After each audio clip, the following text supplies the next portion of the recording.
अब से थोड़ी देर पहले देश भर के कोचिंग इंस्टीट्यूट्स के लिए नए दिशा निर्देश जारी किए हैं और कहा है कि अब अगर इन कोचिंग इंस्टीट्यूट्स में 16 वर्ष से कम उम्र के छात्रों का नामांकन होता है तो इन इंस्टीट्यूट्स के खिलाफ कार्रवाई की जाएगी। यानी अब से किसी भी कोचिंग इंस्टीट्यूट में 16 साल से कम के किसी बच्चे का एडमिशन नहीं होगा। 16 वर्ष से कम उम्र का मतलब यह है कि 10वीं कक्षा में पास होने के बाद ही छात्र ऐसे कोचिंग सेंटर्स में दाखिला ले सकेंगे। और ये वो बात है जो हमने कोटा एसओएस की अपनी मुहिम के दौरान भी लगातार उठाई थी। हमने अपनी मुहिम में यह भी कहा था कि जो बच्चे बीच में ही कोचिंग इंस्टीट्यूट्स की पढ़ाई को छोड़कर वापस घर लौटना चाहते हैं, उन्हें उनकी शेष फीस, बची हुई जो फीस है, वो इन कोचिंग सेंटर्स को वापस लौटानी होगी। और अब केंद्र सरकार ने भी इसके लिए नियम बना दिए हैं।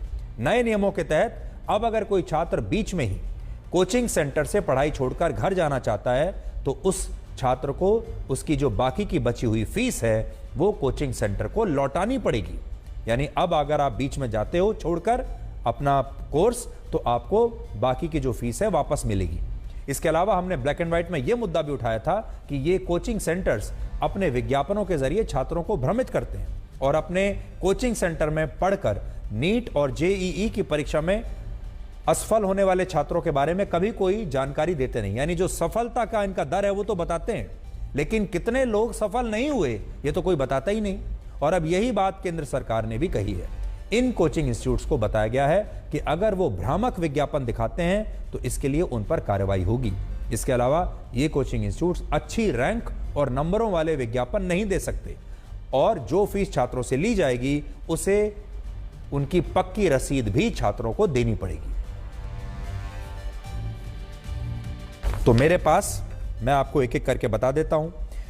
एक तो मिसलीडिंग प्रोमिसेस और गारंटी ऑफ रैंक और good marks to parents students for enrolling them in coaching centre, अब ये सब नहीं चलेगा। दूसरा, कोचिंग सेंटर को अपनी एक वेबसाइट बनानी पड़ेगी जिसमें जो पढ़ाने वाले जो उनके ट्यूटर्स हैं, कोर्सेज हैं, करिकुलम है, ड्यूरेशन ऑफ कंप्लीशन है, हॉस्टल की फैसिलिटीज हैं, जो फीस है, उस सब के बारे में और एग्जिट पॉलिसी जो होगी उस सब के बारे में विस्तार से जानकारी इन्हें अब देनी होगी। इसके अलावा जिन छात्रों ने पूरी फीस दे दी है, अगर वो बीच में छोड़कर जाते हैं तो उनकी फीस रिफंड होगी।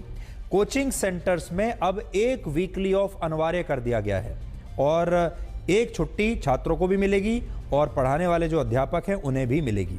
इसके अलावा यह भी कहा गया है कि अब एक दिन में 5 घंटे से ज़्यादा की क्लासेस नहीं होंगी और ये जो क्लासेस होंगी सुबह सुबह बहुत जल्दी भी नहीं होंगी और रात में देर तक, शाम देर तक भी नहीं होंगी। मतलब अर्ली मॉर्निंग और लेट इन द इवनिंग ये क्लासेस नहीं होंगी ताकि छात्र आराम कर सकें और उन्हें स्ट्रेस ना हो।